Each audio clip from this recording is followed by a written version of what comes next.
Let's go to Pamela. Good afternoon, Egberto. How are you? All right. How are you doing, Pamela? Pretty good. Getting over COVID still. I've had it twice. I've got long COVID, but hopefully the doctors will come up with some answers.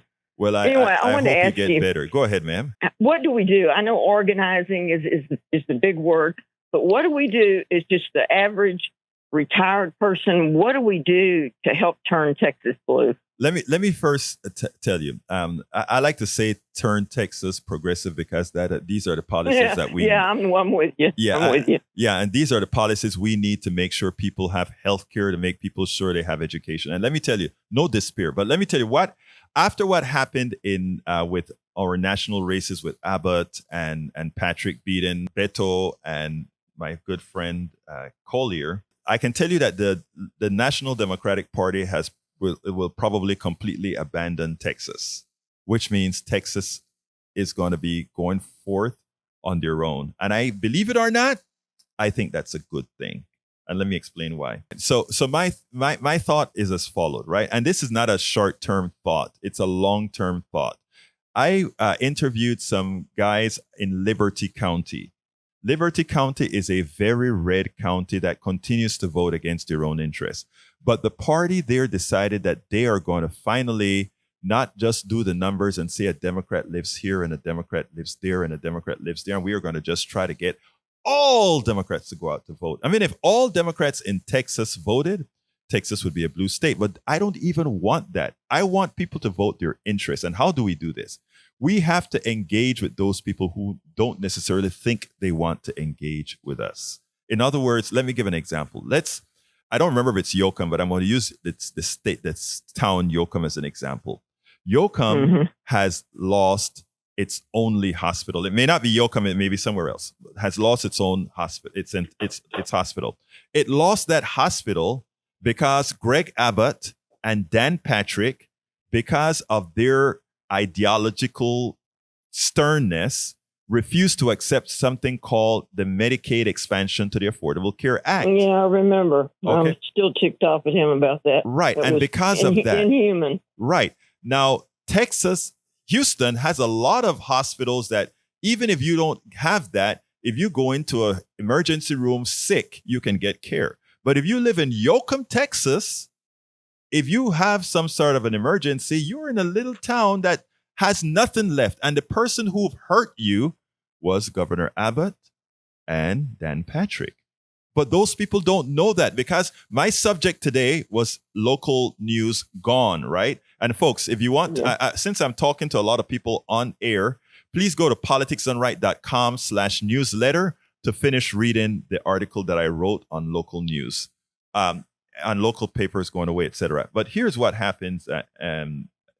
Those people don't know because remember, the subject today is local news. There's no local news in Yoakum to tell them that the reason they don't have that hospital is because the current governor that you guys elect all of the times, the current lieutenant governor, refuses to accept money that's already there for you, that Texans are already paying for to give you health care. But you go without and you die. He sends it back. Then the other thing is like for the farmers, do you know that the reason you're paying the price for your fertilizer, which is based on petroleum, is because of regulations, etc. So there is so much that we have that we can sit down around a cup of coffee and not hammer it into our Republican brothers and sisters, but just have a conversation. And they're not going to leave that conversation agreeing with you. But you know what you would have done, Pamela? You would have planted a seed. I've talked to a few that are really right-wing fanatics. Right. They don't talk about what they need to do to govern. They don't talk. They'll talk about Hunter Biden's laptop and all this BS, but they have nothing really, anything good to say. You know, it's like the ones I've spoken to. They're generations of believing in this stuff. Right. But I the religion, everything that goes with it. It's just, I can understand why they call them right wing. Yeah. But I just don't, you can't even speak with them because they're like brainwashed. Let me tell you how brainwashed people work though, because let me tell you what happened to me I don't know if you heard me tell this story before, but I was in a Starbucks where I write my books and my blogs and everything in Starbucks. And this woman comes in there and she says, God, I see you in here all of the time. What do you do? And then I started talking to her, and then she started talking about healthcare. I mean, about her insurance company and all of that, and having problems with her insurance company to get Advantage. Right. So she starts telling me, I start asking her what she would like and how would she change it, and et cetera, et cetera. And I gave her sometimes some lead-in questions, but it turns out that everything she wanted in healthcare was what we would call healthcare for all or Medicare for all. That's what she wanted. But because she is a right-wing Republican in Kingwood, Texas, she didn't conceive that that's what she wanted. And I started to feel guilty. And I looked at her and I said, ma'am, I just want to let you know that I'm a left-wing progressive kind of guy. And she looked at me wide-eyed and turned completely red. And she said, but you're so nice. And I said, ma'am, you need to go have some dinner with the Liberal Ladies Who Lunch. There's a group in King called Liberal Ladies Who Lunch. I said, and you'll see that we're all nice people. We're all looking for the same thing. The thing about it is, honestly, they think you have horns. They think that progressive are walking around with horns and that they're killing babies and they hate all. They don't realize that, and that's how they were programmed. That's what Fox News Right, and you're going to steal their money when it's the Republicans that are stealing their money. Right, and the thing about it, the tax breaks to the very rich, right, and he still got cult followers. Right, and what I do, like I said, is I let them answer the questions themselves. Every now and then, somebody would catch themselves answering it the way that they know that I would have won, and they say, "Oh God, I got caught." And so again, we have to work in Texas in that way going forward. We have to work. When we say organize, we have to not only organize in Harris County or Travis County or Bear County or Dallas County or Tarrant County. We have to organize in Brenham County and San Antonio. We have to organize in these places that we normally don't go to. And that is the biggest problem why I think personally we've had too much failure with the party in Texas, and that you have to give. I know it irks you to have a right winger who simply does not seem to get it, but a lot of it is because of our lack of engagement with these folks. And I think we're the ones who want to get the real change. They're willing to, many of them think that the way things are now, it's the only way things can be.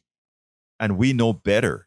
So I actually heard a Republican, it was on 88.7, I forget what show it was on in the evening, but he admitted that the smarter people are in the Democratic Party. Yeah, I mean, look. Or progressives. He admitted it. Right. But because he's with a corporation, he's into taxes, saving taxes and all this banana stuff. It is funny because Donald Trump pretty much insulted his following by saying, and we have it on tape, I love stupid people. And I'm not calling anybody stupid. I am not calling anybody stupid, but I'm saying that is what Donald Trump said on tape.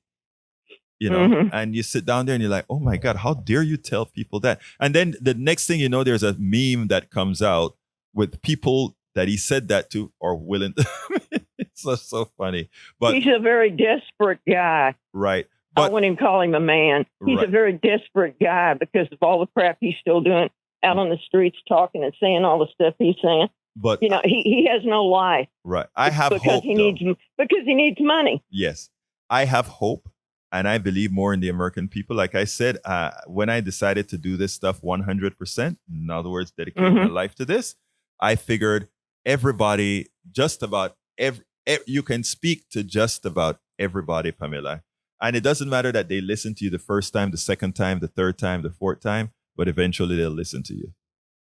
Yeah, I've talked to a few. They're older, even older than me, and I'm a senior. There you go. He's got these people really, I don't know, I guess they're just poor people that were disgusted and fed up. And so it was kind of like grabbing at straw. He was there. The other thing that they do a lot of times is to give people a false belief that they can be what they are when they are the ones who control whether they are going to open the door for you or not. And they don't tell you that. But anyway, Pamela, muchísimas gracias. Thank you so kindly for giving us a call, and you have the wonderful rest of your day, okay? We spend a lot of time deconstructing the news, trying to parse it into a form that everybody can understand. We try to find those little nitpicks where it flies above the fray, etc.